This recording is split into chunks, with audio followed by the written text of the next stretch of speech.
los mecanismos, ¿no?, que ocurren dentro de lo que es el proceso de formación de la orina. Pero, como puedes ver, la presencia hormonal, ¿no?, para decirlo de manera general, la presencia hormonal y la ingesta de agua van a jugar un papel importante dentro de los cambios. Acuérdate que acá, para hablar de eso, tenemos que hablar de osmolaridad. Esos cambios de osmolaridad son los que me van a provocar justamente que una orina sea diluida con. Mira acá. Entonces, ¿te acuerdas? Te lo había dicho, ¿no? Existen rangos para hablar de osmolaridad, ¿no? De 285 hasta 300 miliosmoles, que vienen a ser los rangos de esta concentración de solutos que están presentes dentro, ya sea de la orina o de la sangre. ¿Ya? ¿Cuándo era diluida? Habíamos dicho cuando la cantidad de solutos es lo más posible. Y que nosotros eso de ahí, ¿dónde lo vamos a encontrar? La dilución ya al final de la formación de la orina. Ahora, acá, frente, era la ósmosis, ¿te acuerdas o no? Era el paso de que de líquidos a través de una membrana. Y obviamente el líquido más importante que vemos acá es la presencia del agua, ¿cierto? Entonces, esta ósmosis, ¿ya?, la vamos a encontrar, normalmente debería ser en todos los segmentos, pero normalmente lo vamos a ver en el asa. ¿Por qué? Porque el asa tiene una parte que te dije que es permeable y una parte que es impermeable al agua y también al óxido. ¿Ya? Bien. El punto número 2, antes de poder ver ya los mecanismos acá, son los iones. Es decir, un punto es el agua, un punto son los iones. Pero estos iones, como puede ver acá, van a tener un paso, digamos, en ambos sentidos. Es decir, yo no puedo hablar solamente de que van desde el túbulo hasta el capilar, porque vamos a ver que hay algunos que hacen el efecto contrario. ¿Correcto? Entonces, esto de acá va en ambos ejes, pero lo hacen de una manera activa. Entonces, acá el pasaje activo de iones desde lo que es el túbulo hasta el capilar es el otro mecanismo que hay que tomar en cuenta para hablar de la formación. ¿Por qué? Porque ya saben ustedes que el sodio jala el agua. Van de la mano, estos mecanismos. Aquí, en el último, en este punto de acá, vamos a ver que justamente cuando hablamos ya de un caso, ¿no?, un caso en particular, esta osmolaridad hemos hablado de qué? De valores normales, que hemos dicho ya de 285 a 300. Pero ¿qué pasa? Claro, estamos hablando de casos ya complejos, pero como puede ver acá, las moléculas ahí, ¿no? Dice, a medida que los solutos, ¿no?, empiezan a descender, van a abandonar este líquido. Y al abandonar este líquido, definitivamente va a haber un mecanismo de modificación del volumen de agua. Y esto va a provocar que justamente la orina, nuevamente, ver esos cambios. Por ejemplo, en personas que tienen una sepsis. La palabra sepsis, ¿ya? No con X, ¿no? Sepsis, no. Sepsis con P, ¿no? Sepsis. Estamos hablando obviamente de una infección, pero con un compromiso de más de un órgano. Más de un órgano está afectado. Y obviamente es algo ya complicado. Y en esos casos el riñón, definitivamente, también se va a ver afectado. Lo otro es la parte hormonal, y ya hemos hablado. Vamos avanzando con la parte hormonal, que también hemos hablado. Vamos avanzando acá. Y ahora vamos a ver estos mecanismos, ¿no? Miren acá.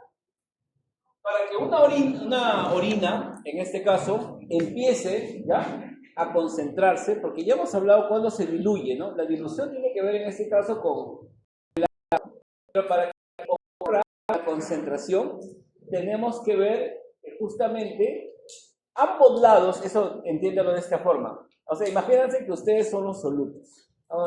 Ustedes son los solutos. Y afuera no hay nadie, ¿no? Entonces significa entonces que acá está aumentada la concentración.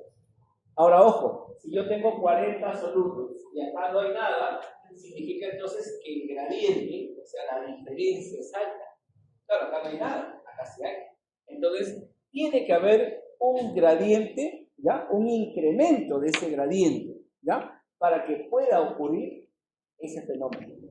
¿Y quién va a desarrollar este mecanismo? Justamente esta parte, las asas de Henle. Las asas de Henle, que ahora habíamos hablado, justamente tienen la capacidad de modificar esa concentración. ¿De acuerdo? Primero era que isotónica, ¿sí o no? Pero cuando pasaban a la asa de Henle, iba a ser que hipertónica. Y al ser hipertónica, significaba que iba a haber una concentración de energía. ¿Estamos de acuerdo?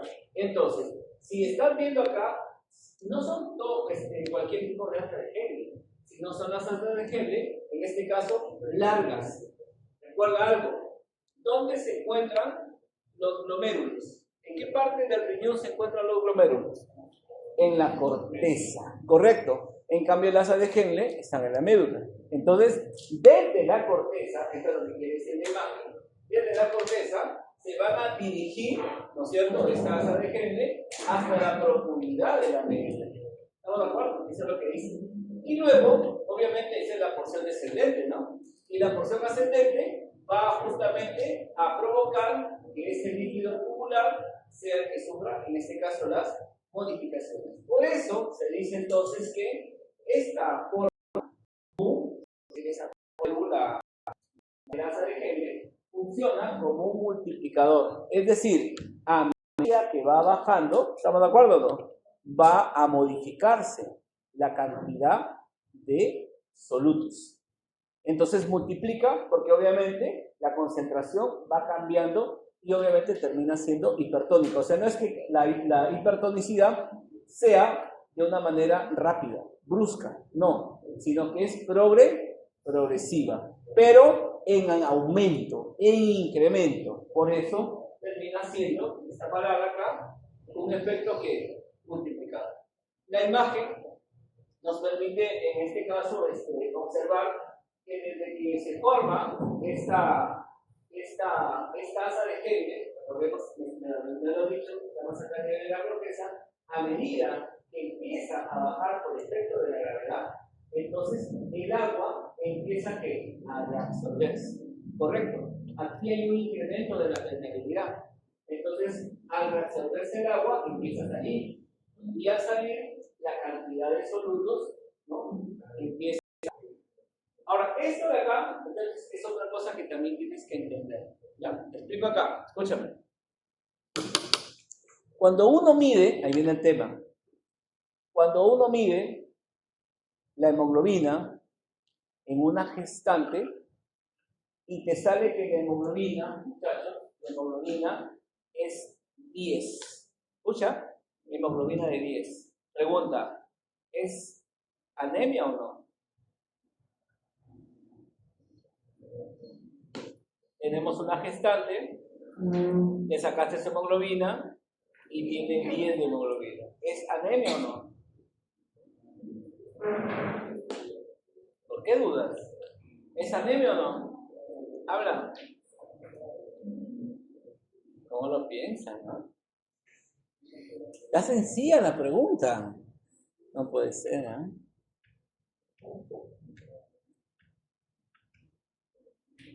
Chicas, hablen. ¿Qué dicen? ¿Es anemia o no? Mira cómo lo piensan. Está en el chat GPT.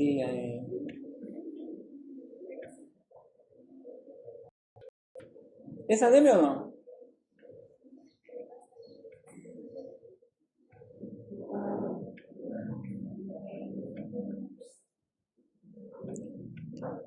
Bueno, ya yo lo voy a responder.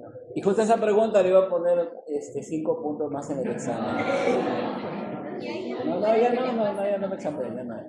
Escúchame, muchachos, ahí viene el tema. Escúchame. La mujer embarazada, una gestante, hace cambios fisiológicos. Entonces, escúchame bien, significa que ese dato no es suficiente. ¿Por qué? Pregunta, ¿con qué valor y de qué es, o sea, qué dosaje viene el tema, qué dosaje tengo que hacer yo para decir de manera fidedigna, sin errores, esto es una anemia. ¿Es de hemoglobina? Ahí viene el tema. Normalmente, cuando uno dice hemoglobina baja, uno utiliza la palabra anemia, ¿sí? Anemia. Sin embargo, todos pensamos que las anemias son ferropénicas. Ferropénica significa por déficit de hierro, ¿no es cierto? ¿Y por qué te digo? Porque cuando tú llegas al resultado, lo primero que se te viene a la cabeza es sulfato ferroso, ¿no es cierto? Pero es una gestante. Siempre en tema de gestante hablamos de una persona de riesgo. Entonces no le podemos prescribir cualquier cosa.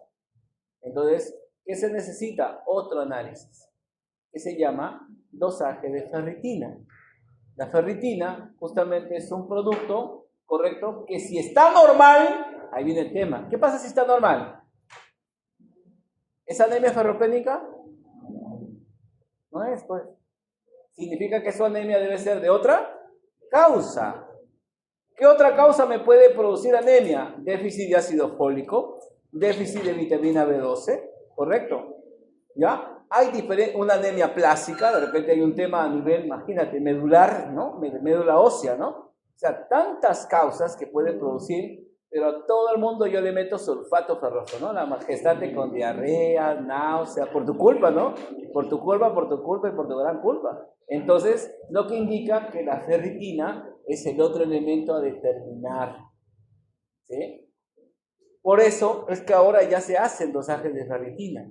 Entonces ya tengo esta anemia, supuestamente, ahora le pongo lo otro. Ahora, pero siempre hay que tener en cuenta que lo que se pide normalmente, lo otro también, ¿cuál es? El dosaje de eritrocitos. Es decir, normalmente, ¿de dónde sacan a veces la hemoglobina? Del hematocrito. ¿Me explico? Yo tengo un tubo de ensayo, ¿te acuerdas que te dije? La sangre que se hace, se tiene que centrifugar y se separa en dos segmentos. Abajo, elementos formes, arriba, plasma. Si todo es el 100%, ¿estamos de acuerdo o no? La parte del celular, ¿qué porcentaje será? Ese porcentaje se llama hematocrito y la hemoglobina le sacan como un tercio. O sea, tiene 45 de hematocrito, entre 3 sería 15, ¿no? Tiene 30 de hematocrito, 10. Pero escúchame, pero ese es un porcentaje, en este caso es un cálculo, ¿no? Lo real es hacer una medición de lo que son eritrocitos. Y ahí es donde te va a salir efectivamente si hay o no una anemia real. Pero una forma indirecta, ¿cuál es? Oye, pero para sacar eritrocitos, esa vaina, ¿no? Mucho. ¿Qué hay que hacer? Haces tu hemoglobina y le pones ferritina.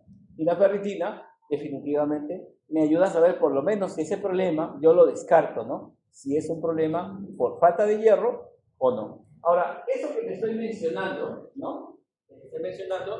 Es que en la mujer los cambios es que aumenta la bulimia, en la mujer aumenta la bulimia. Por eso es que su hemoglobina, la mujer a veces puede llegar con 14 de hemoglobina y en su primer control baja. Tan rápido, obviamente es una anemia estacional, porque hay una dilución, ¿estamos de acuerdo? Al aumentar el volumen, su concentración baja. ¿No es cierto? Algo así. Entonces, acá pasa lo mismo que mencionaba. Entonces, la orina, que viene a ser isotónica, baja por este efecto multiplicador y empieza a perder agua, y empieza a aumentar la concentración. ¿Correcto? Ese es el efecto multiplicador. Y acá, como pueden ver, mientras sube, ahora hace el efecto opuesto, ¿no? Va a perder ¿qué? Sodio. ¿Estamos de acuerdo? De tal manera que cuando yo llegue a la parte de lo que es el túbulo distal, ya no va a ser, acá es hipertónica, ¿no es cierto? Pero arriba va a ser que hipotónica, ¿no? Porque va a perder en este caso. Bien, entonces, dentro de lo que es la producción de la orina, ya hemos hablado de este mecanismo que es el multiplicación por contracorriente y que lo hace ¿quién? En la asa de Henle, ¿estamos de acuerdo? ¿Qué parte del asa de Henle? Las asas que van desde la corteza, ¿no? Hasta la profundidad medular, ¿no es cierto? Hasta la profundidad medular. Entonces acá se van a desarrollar 4 mecanismos dentro de este efecto contracorriente. Entonces vamos a revisarlos acá, ¿ya? Entonces, mira esto, aprende de esta manera. ¿Qué es lo que tengo acá? Acá voy a tener justamente el asa de Henle, ¿correcto? Pero aquí en esta parte de esta asa de Henle, como pueden ver, hay una impermeabilidad al agua. Como hay una impermeabilidad al agua, entonces acá se va a reabsorber el agua, ¿no? No.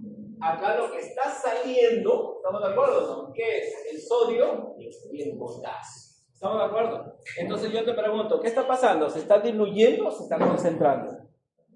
Se está concentrando. ¿Sí o no? ¿Habla o no? Correcto. ¿Estamos de acuerdo o no? ¿Sí? Se está concentrando de esa manera.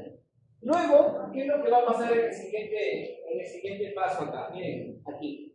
En el siguiente paso, los cambios que se van a dar es que recordemos que acá la médula, en este caso la médula renal, que es la parte inferior, van a haber cambios acá. Es decir, mira, la osmolaridad está cambiando desde 300 hasta 120 millomoles.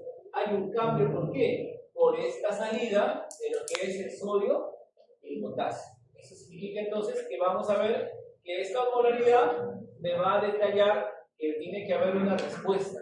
En esa respuesta, justamente, vamos a ver la presencia de la urea. Hace rato que no lo habíamos mencionado. Entonces, la urea, correcto, va a empezar justamente a través del agua, va a generar un cambio en la ósmosis. Y el agua va a empezar a ingresar. ¿Estamos de acuerdo? Pasa, de la parte tubular, pasa en este caso a el líquido intersticial.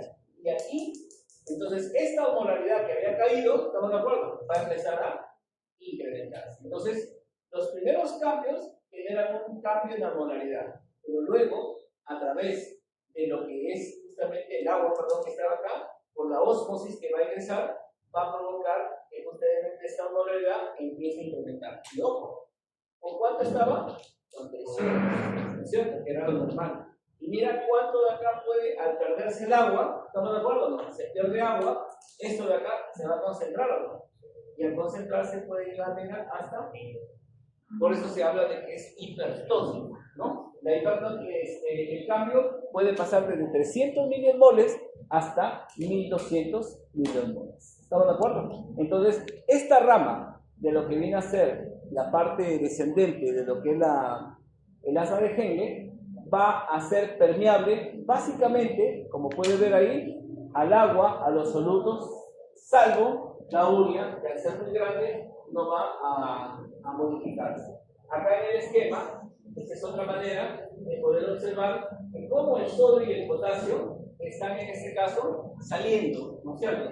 Saliendo de la parte del asa de Henle, ¿correcto? Pero que luego, ¿qué pasa con esta salida? Provoca una disminución de la osmolaridad. Pero luego el agua, ¿estamos de acuerdo? Va a pasar del líquido tubular, va a salir al nivel intersticial, y de esa manera lo que está provocando es que esta orina se va a concentrar. Y su osmolaridad, que bajó a 120, va a multiplicarse por 10, ¿no? Hasta 1200, que va en este caso a concentrarse y hacerse en este caso hipertónico. Luego, en el punto 3, ya podemos ver, habíamos pasado de todo lo que era el asa de Henle, ¿cierto? Pero aquí, como pueden ver, en el otro punto, vamos a ver que este mecanismo, miren acá, ¿te acuerdas que el único que no era permeable era la urea, ¿cierto? Era la urea. Entonces, esta urea va a quedarse, y al quedarse en este caso, ¿ya? Va a aumentar aquí también la osmolaridad, porque este de acá es un soluto. Sin embargo, este mecanismo, cuando llega a esos niveles de 1200 milimoles, finalmente va a provocar que la urea vaya a pasar desde la porción tubular y se hace permeable, y va a pasar en este caso a la parte intersticial. Y ahí viene el tema. Escúchame, esa permeabilidad no puede incrementarse demasiado. ¿Por qué? Porque hay que recordar que hay valores normales de urea. Por ejemplo, la urea, muchachos, los valores normales van entre 20 y 40 miligramos por decilitro. ¿Qué pasa si esta urea está en 50, en 60? La persona empieza a hacer un daño a nivel neuronal. Eso se llama uremia, se llama eso. ¿Correcto? Entonces, una persona, ¿por qué lo tiene? Ahí viene la palabra. ¿Cuál es el fundamento de dializarlo? ¿Por qué hay que hacer hemodiálisis en esas personas? Porque justamente estos productos del metabolismo proteico, como es la urea y la creatinina, son neurotóxicos. La persona puede llegar a hacer encefalopatía. Ya desde que la persona tiene su diagnóstico de enfermedad renal, se dializa, ¿correcto? Ustedes no sé si habrán escuchado, ¿no? Pero se dializan ¿cada qué tiempo? ¿Cada qué tiempo? ¿Lo han escuchado? Son 3 veces por semana, imagínate. 3 veces por semana que van. Entonces, alguien que no vaya en esos horarios programados, al toque puede desarrollar este problema. ¿Y cómo se reconoce? Porque la persona empieza a hablar incoherencias. Habla incoherencias. No sabe lo que... Entonces, ese daño, ¿cómo se llama? Encefalopatía. Ya está desarrollando un daño neuronal. Un daño neuronal. Por este incremento. ¿Ya? Ahora, como pueden ver acá, entonces, la urea es la que aparece aquí. O sea, acuérdate de algo. La urea normalmente, ¿dónde está? En la sangre. Pero puede estar en la orina, pero por supuesto, ¿por qué? Porque es la única forma de eliminarla, porque es un producto del metabolismo, se tiene que eliminar. ¿Estamos de acuerdo? Pero ¿por qué la sangre entonces tiene urea? Porque todos los días se forma este producto, ¿correcto? Pero hay concentraciones normales. Ojo, cuando uno pide urea, dices, oye, ¿urea qué? Sérica, pues, sérica. ¿De dónde? ¿Qué es sérica? De suero. ¿Y de dónde viene el suero? De la sangre. O sea, esos valores son de la sangre. De 20 a 40 miligramos por decilitro es lo que normalmente debería haber en tu cuerpo. Pero si eso está incrementado, ya está indicando que la persona no está llevando la filtración, en este caso, y la reabsorción a nivel tubular no es adecuada. ¿Y eso por qué se da? Porque debe haber un daño a nivel tubular.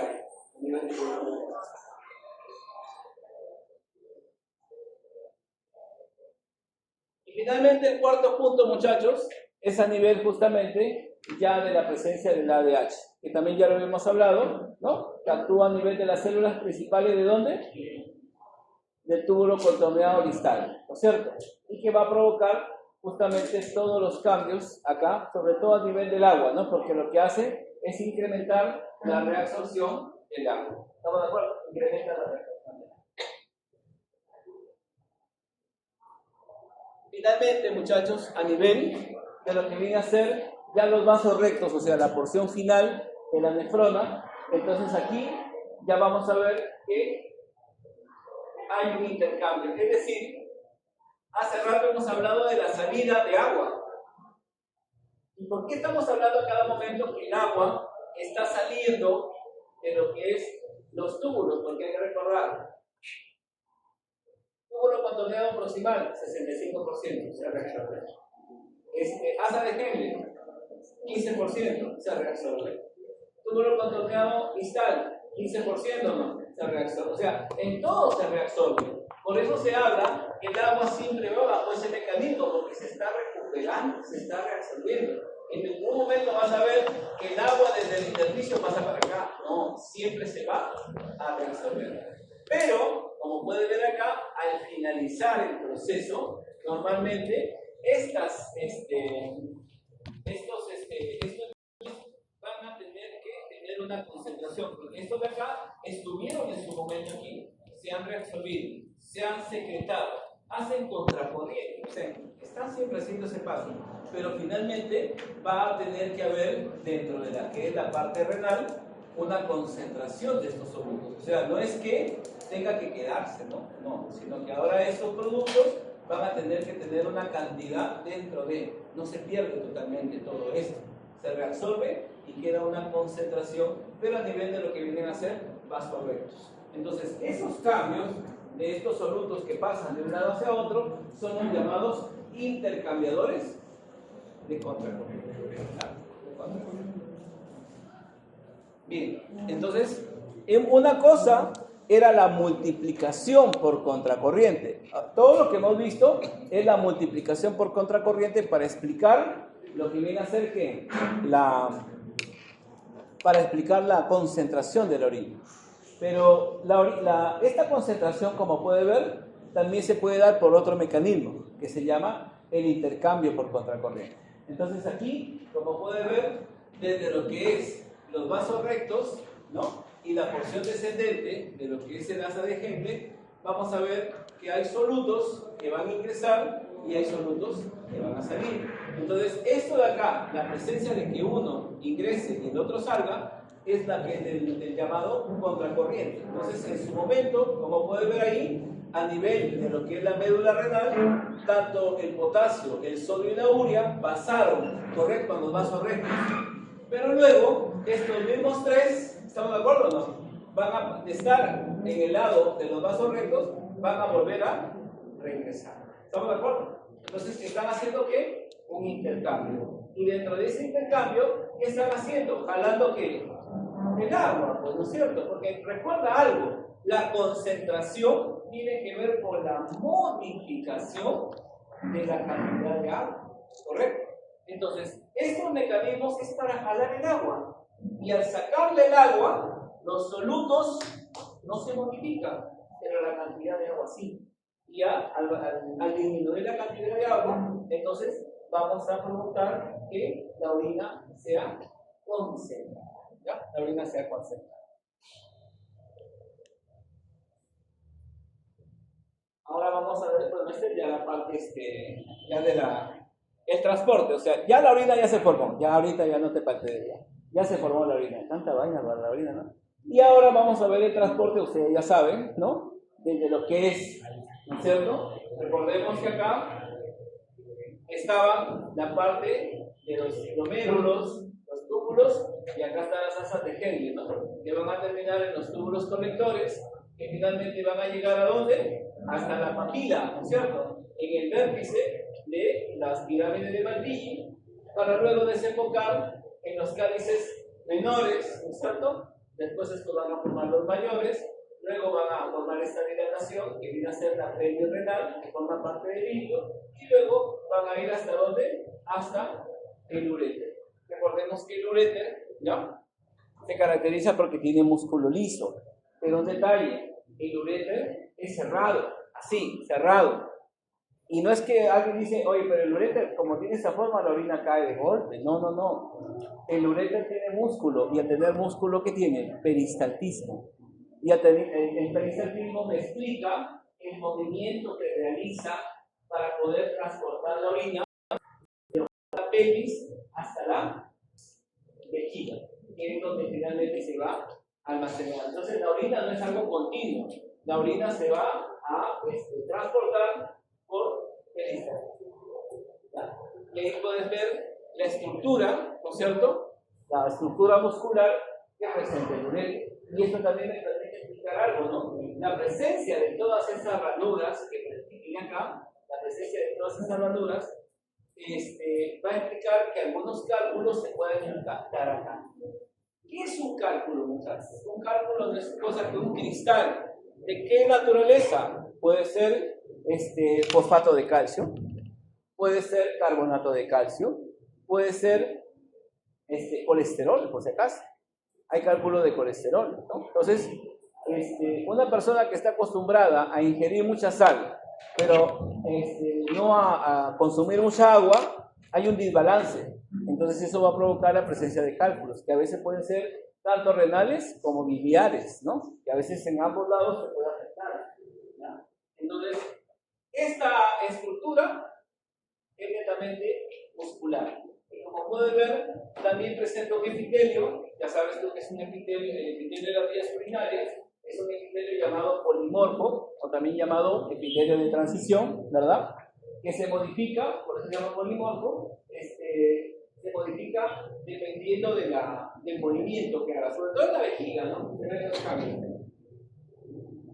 Y esa es la peristalsis, ¿no? Es decir, desde que se empieza a acumular, una parte se abre, avanza y luego se cierra. Pero lo hace a través de unas ondas, ¿no? De unas ondas donde se estimula, obviamente, esta contracción. Primero es una onda primaria, luego viene ondas ya secundarias permanentes, hasta que van a transportar toda la orina desde lo que es la pelvis hasta la vejiga. Hasta la vejiga. Y bueno, la vejiga, como ustedes ya saben, es este órgano, ¿no? Que se encuentra a nivel del hipogastrio, ¿no? Que es un órgano de forma piriforme, que ya sabes que tiene tres aberturas, ¿no? Dos para los uréteres, uno para la uretra, ¿no? Y que juntos van a formar acá, ¿no es cierto? Mira, acá viene el uréter, pero acá está la abertura, ¿estamos de acuerdo? Y hay que generar un cambio, ¿no es cierto? Un cambio en su orientación acá. Y estos van a formar el trígono delimitado, ¿no es cierto? El triángulo formado por los tres orificios, los dos ureterales y el uretral. Por dentro encontramos un músculo, ¿cómo se llama ese músculo? Detrusor, ¿no es cierto? El músculo detrusor. ¿No? Y que como puede ver, también presenta diferentes capas, ¿no? ¿Qué significa esto? Longitudinal interna, circular media y una longitudinal externa. Tiene esa triple disposición para poder provocar justamente la contracción. Y lo inerva a lo que es la vejiga, lo va a inervar el sistema nervioso parasimpático, los segmentos S2, S3 y S4, ¿no? Son segmentos sacros que cuando se estimula provoca la contracción y obviamente el reflejo de la micción. Y ahí está, pues, ¿no? Entonces, normalmente el volumen, ¿no? El volumen, una cosa es la capacidad, esa es la capacidad de manera fisiológica, o sea, cuando la vejiga tiene ese volumen de 200 a 400, con ese volumen puede desarrollar la micción, por si acaso. Sin embargo, hay que recordar que en las personas que tienen hipertrofia prostática, ¿no? Y que tienen obviamente obstrucción urinaria, ellos pueden formarse abajo lo que se llama una pelota, ¿no? Esa pelota vesical, y que pueden en ese momento tener hasta 2000 mililitros, o sea, usted dice 200, 400 mililitros es un llenado, ¿correcto? Una cantidad que se llena acá de orina, ¿correcto? Pero hay que recordar que este es un músculo que se puede distender, ¿correcto? ¿No? Entonces, hay una cantidad aquí que desencadena la micción. Pero vuelvo a repetir, en estados patológicos, esta orina, esta vejiga, puede almacenar hasta 2000 mililitros de orina. Pero vuelvo a repetir por un tema objetivo, ¿no? Bueno, eso ya lo conoces, ¿no? Ya sabemos nosotros que ¿cómo se llama? Desde la médula espinal, ¿estamos de acuerdo? Se forman, en este caso, para hacerte recordar, esto tiene que ser las astas anteriores o no, ¿no? Las zonas posteriores, y acá sale la raíz anterior y la raíz posterior, ¿no es cierto? Cuando se unen las dos raíces, porque esta es la raíz motora y esta es la raíz sensitiva, la unión de las dos raíces le van a dar ramas. La rama anterior, la rama posterior, correcto, la rama meningia, porque va a ir de nuevo a las envolturas, pero luego viene dos ramas, ¿no? Dos ramas que se llaman comunicantes, la comunicante gris y la comunicante blanca. Y esas dos comunicantes forman un ganglio, ¿correcto? Y ese ganglio es el que va a originar, lo que ves acá en negro, la cadena, hay cadena simpática y hay una cadena parasimpática. Entonces, desde las raíces medulares, por así decirlo, S2, S3 y S4, se forma esta cadena parasimpática, porque recuerda que el parasimpático también se le llama cráneo sacro. ¿Dónde encontramos fibras parasimpáticas arriba? En el par craneal 3, 7, 9 y 10. Pero abajo, en la porción sacra, está en los S2, S3 y S4. Y son estos los que van a ir a la vejiga. Y que como puede ver, ¿quién es un neurotransmisor? La acetilcolina. ¿Te acuerdas o no? Porque parasimpático, ¿quién era? La adrenalina. ¿Correcto? Ten cuidado, ten cuidado. bueno, y la uretra, que ya sabes que es la porción final, que tiene, hay variación obviamente en hombre y mujer, pero que acá no podemos hablar mucho porque este es un tema ya más desde el punto de vista reproductor que no tiene que ver nada con la clase. Aquí, ¿no? Y se acabó muchachos. Espera, ¿sabes qué? Falta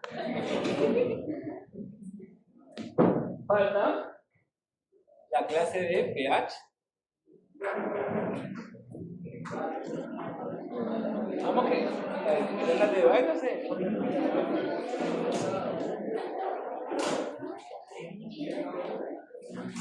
hablando de ese tema, acá el delegado, la especialidad, dice que ustedes lo van chancando por la diapositiva.